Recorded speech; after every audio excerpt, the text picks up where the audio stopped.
Dogs will bark for many reasons. One of them can be when they just don't know how to solve a problem. So I'll place the ball over there. What I'm going to do is I'm going to make it a little bit easier for Mochi to get. But when she is barking, I'm not going to say anything. I'm not going to say no. I'm not going to say stop it. I want her to be able to figure it out.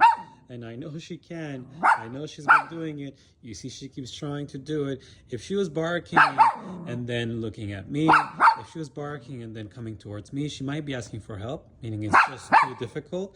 But I see her trying. So the more she tries, the most I'll do is make it a little bit easier. There, she gave me a bit of eye contact there, so I make it a bit easier. But I don't do it all for her. I want her to try to figure it out. And her barking is letting me know, I'm trying to figure out, but it's so difficult. But I know she can do it.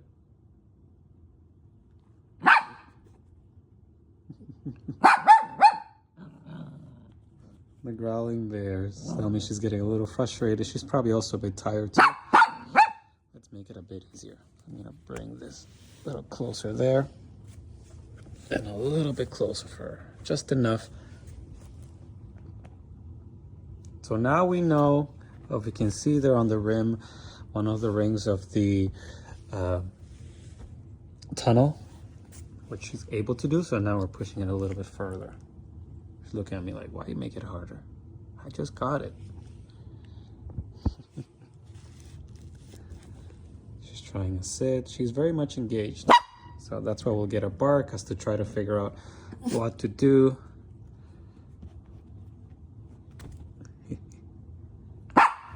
Plus this move, so it's a big challenge. But she's taking it on.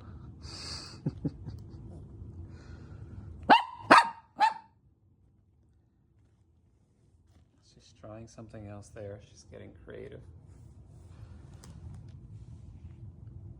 The more she tries, the more she is burning as much mental energy as she's got. And once she figures it out, which she will, she's gonna feel good about it.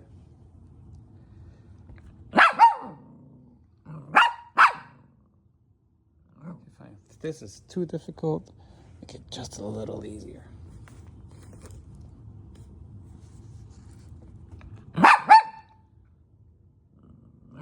Might just be the tunnel moving.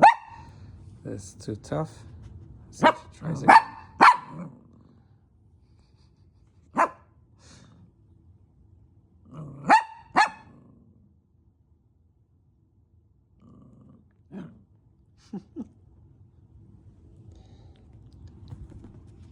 She sees I'm holding it now.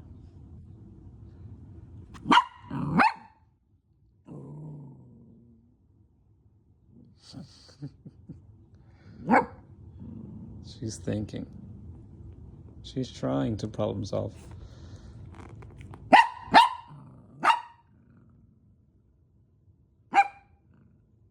What I can also do, we're working on quite a few things. One is her own problem solving skills.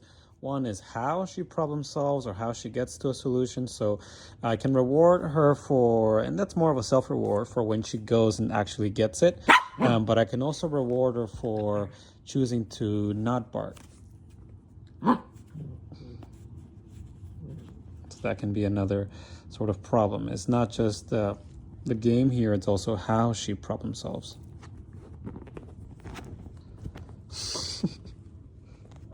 Yeah, so she has actually decided to pause there. So that's why I said we're working on a few things at once. This is nothing that's too difficult for her anyway.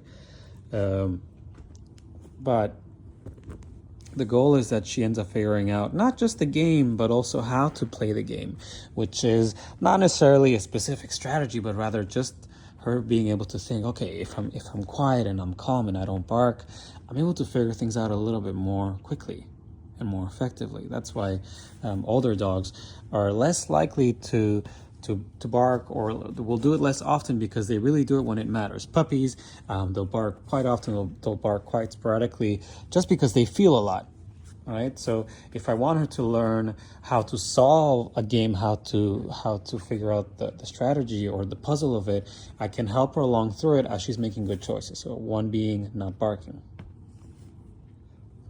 But sometimes I just want her to figure out the game, whether she barks or not. and for her to just really be able to take her own time, barking or not, to be able to figure out all on her own. Okay, if I don't bark, oh, I get to it faster without even getting any help. It's either I like the paw, it's a good choice. Paw scratch is far better than a bark. There we go. We're a little bit further than the ring. Just a little bit further.